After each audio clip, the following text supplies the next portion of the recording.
ಎಲ್ಲರಿಗೂ ನಮಸ್ಕಾರ. ನಾನೇ ನಿಮ್ಮ ಈಶ್ವರ್. ವೆಲ್ಕಮ್ ಟು ದ ನಿಮ್ಮ ಈಶ್ವರ್ ಚಾನಲ್. ಸೊ ವಿಡಿಯೋನ ಶುರು ಮಾಡೋಕ್ಕೂ ಮುನ್ನ ನಿಮ್ಮ ಈಶ್ವರ್ ಚಾನಲ್ನ ಸಬ್ಸ್ಕ್ರೈಬ್ ಮಾಡ್ಕೊಳ್ಳಿ. ಬನ್ನಿ ವಿಡಿಯೋನ ಶುರು ಮಾಡೋಣ. ಸೊ ಒಂದು ಖುಷಿ ಪಡುವಂಥ ವಿಷಯನೇ ಆ ಫೋಟೋ ತೋರಿಸ್ತೀನಿ ನೋಡಿ. ಮಹಾನ್ ಭಾವ್ರ ಫೋಟೋಸ್ನ ನೋಡಿ. ಸೊ ಇವ್ರ ಫೋಟೋ ನೋಡಿದ್ರಾ? ಸೊ ಇವರು ಆರೋಪಿಗಳೇ. 1 ವರ್ಷ ನಡೆದಿರುವಂತಹ ಘಟನೆ, 1 ವರ್ಷಕ್ಕೆ ಮುಂಚೆ ನಡೆದಿರುವಂಥ ಘಟನೆ ಈಗ ಶಿಕ್ಷೆ ಆಗಿದೆ.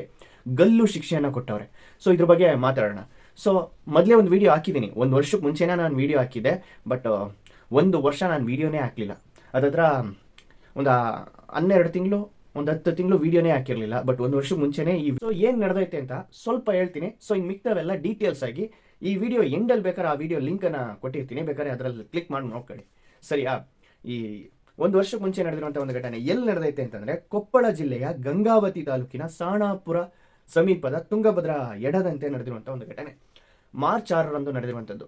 ಸೊ ಇಸ್ರೇಲ್ ಮಹಿಳೆ ಮತ್ತು ಮಹಾರಾಷ್ಟ್ರದ ಒಡಿಶಾದ ಟೂರಿಸ್ಟ್ಗಳು ಮಾತಾಡ್ತಾ ಇರ್ತಾರೆ, ಮಾತಾಡ್ಕೊಂಡು ವಾಕ್ ಮಾಡ್ಕೊಂಡು ಹೋಗ್ತಾ ಇರ್ತಾರೆ ನೈಟ್ 10:15.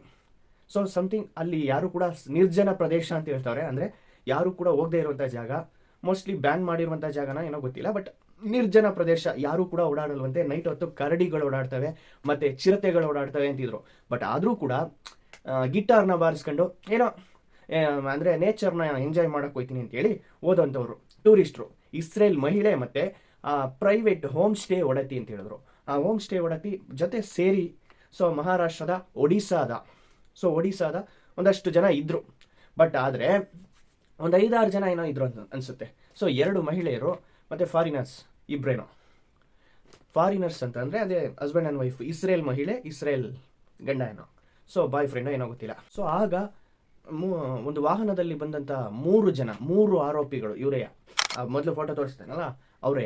ಅವ್ರೇನು ಮಾಡೋರೆ ಅಂತಂದರೆ, ಹೆಲ್ಪ್ ಸಮ್ ನೀಡ್, ಪೆಟ್ರೋಲ್ ಖಾಲಿ ಆಗೈತೆ, ಪೆಟ್ರೋಲ್ ಬ್ಯಾಂಕ್ ಎಲ್ಲಾರು ಆಯ್ತಾ ಅಂತ ಕೇಳಿ, ಪೆಟ್ರೋಲ್ಗೆ 10 ರೂಪಾಯಿ ದುಡ್ಡಿದ್ರೆ ಕೊಡಿ, 20 ರೂಪಾಯಿ ದುಡ್ಡಿದ್ರೆ ಕೊಡಿ ಅಂತ ಕೇಳ್ಕೊಂಡು ಬಂದು ನೈಟ್ 10:15 ನಡೆದಿರುವಂಥ ಒಂದು ಘಟನೆ. ಸೊ ಅಲ್ಲಿರೋರ ಹತ್ರ ದುಡ್ಡೆಲ್ಲ ಕಿತ್ಕೊಂಡು, ಸೊ ಅಲ್ಲಿ ಅಂದರೆ ಆ ಮಹಿಳೆಯರ ಮೇಲೆ ಹಲ್ಲೆ ನಡೆಸಿ, ಸೊ ಅಲ್ಲಿ ಇರೋರೆಲ್ಲರೂ ಕಾಪಾಡೋಕ್ಕೆ ಟ್ರೈ ಮಾಡೋರೆ. ಅವರೆಲ್ಲರನ್ನೂ ಹಿಡಿದು ತಳ್ಳಿಬಿಟ್ರಂತೆ. ಸೊ ಅಲ್ಲಿ ಒಂದು ಕಾಲುವೆ ಹೋಗ್ತೈತೆ, ಆ ಕಾಲುವೆ ನೀರಲ್ಲಿ ತಳ್ಳಿಬಿಟ್ರಂತೆ. ಸೊ ಅದರಲ್ಲಿ ಒಬ್ಬ ಒಡಿಸ್ಸಾದ ಪ್ರವಾಸಿಗ ಟೂರಿಸ್ಟ್ರು ಸಾವನ್ನಪ್ಪಿರ್ತಾನೆ. ಸೊ ಕೊಲೆ case with rape case. So 2 ಕೂಡ ಹಾಕಿ ಹೊಡಿಕಾತಾರೆ. ಒಬ್ಬ ಏನೋ ತಮಿಳ್ನಾಡಿಗೆ ಹೋಗಿ ಓಡಿದಂತೆ. ಸೊ ಅವಾಗಲೇ ಹಿಡಿದು ಒಂದು 2 ದಿವಸ ಆದಮೇಲೆ ಅವನ್ನೇ ಬಂಧಿಸಿ ಹಿಡಿದು ಹಾಕಿದ್ರು. ಸೊ ಆ ಗಂಗಾವತಿಯ ಜಿಲ್ಲಾ ನ್ಯಾಯಾಲಯ ಇರುತ್ತಲ್ಲ, ಕೋರ್ಟ್, ಸೊ ಅದೊಂದು ಸ್ಟ್ರಿಕ್ಟ್ ಆಗಿ ಒಂದು ಶಿಕ್ಷೆಯನ್ನು ಕೊಡಬೇಕು ಅಂತ ಪ್ಲಾನ್ ಮಾಡಿ ಕರೆಕ್ಟಾಗಿ ಕೊಟ್ಟವ್ರೆ. ಸೊ ಇಡೀ ನಮ್ಮ ಕರ್ನಾಟಕನೂ ಖುಷಿ ಪಡ್ತಾ ಇದೆ, ಆಲ್ ಓವರ್ ಇಸ್ರೇಲು ಕೂಡ ಖುಷಿ ಪಡ್ತಾ ಇದೆ. ಸೊ ಇಂಥ ಟೂರಿಸ್ಟ್ರು ಬಂದವ್ರೆ ಅಂತಂದರೆ ಹೆಮ್ಮೆ. ಸೊ ಇಂಥವ್ರಿಗೆ ಈ ಥರ ಆಗೈತೆ ಅಂತಂದರೆ ಏನು ಹೇಳೋದು ನನಗೂ ಅರ್ಥ ಐತಲ್ಲಪ್ಪ. ಸೊ ಇಂಥವ್ರಿಗೆ ಈ ಥರ ಶಿಕ್ಷೆ ಆಗಲೇಬೇಕು.